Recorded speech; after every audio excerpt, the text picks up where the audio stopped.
humanitária e um possível cessar-fogo. A gente continua sobre esse assunto porque quem está conosco agora é o professor de Relações Internacionais da Fundação Escola de Sociologia e Política de São Paulo, Bernardo Val. Professor, muito boa tarde para o senhor. Olá, Cássius, boa tarde. É um prazer estar aqui na CNN. Vamos lá então, professor. Eu gostaria de saber primeiro, gostaria que o senhor destacasse desses últimos pronunciamentos feitos pelo presidente ucraniano Volodymyr Zelensky, sobretudo nesse contexto de um possível cessar-fogo. Como você enxerga? O senhor tem uma visão um pouco mais otimista ou ainda está parado ainda para a gente ter um cessar-fogo já nos próximos dias?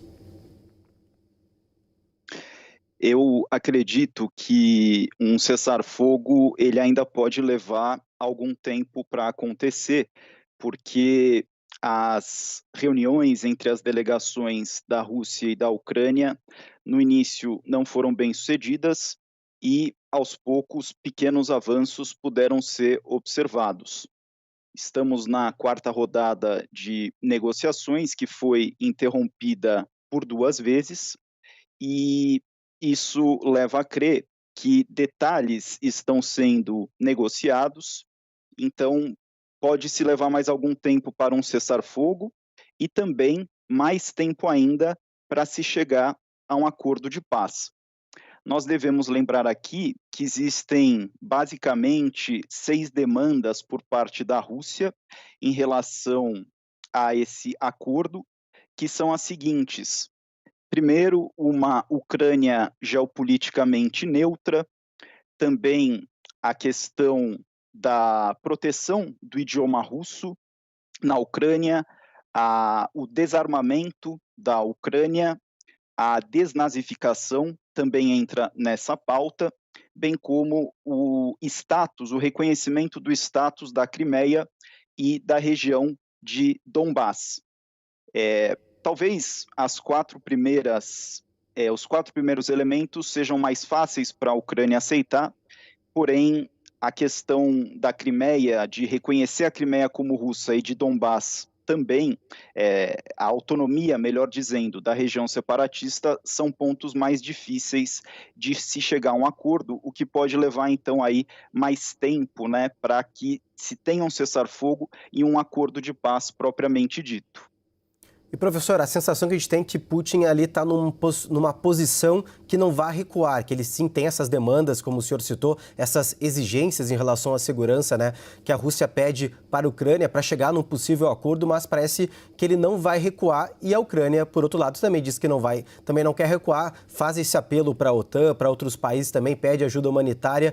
Nessa negociação, a entrada de outros países, por exemplo, a Turquia, que se ofereceu para mediar também essa discussão, essa nova rodada de negociações, é importante também para chegar num consenso? Sim, é importante que haja um outro país neutro em relação a esse conflito que possa fazer esse esforço de mediação, porque até agora o que a gente tem observado são negociações diretas entre as delegações da Rússia e da Ucrânia, não havendo uma mediação e, caso haja, isso pode facilitar bastante o processo diplomático.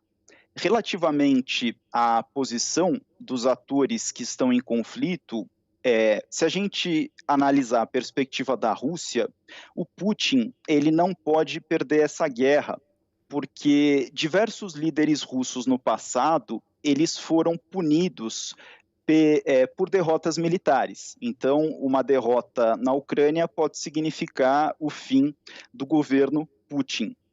E, por outro lado, também tem a questão da Ucrânia, que não está cedendo e ela está sendo encorajada pelo Ocidente a resistir.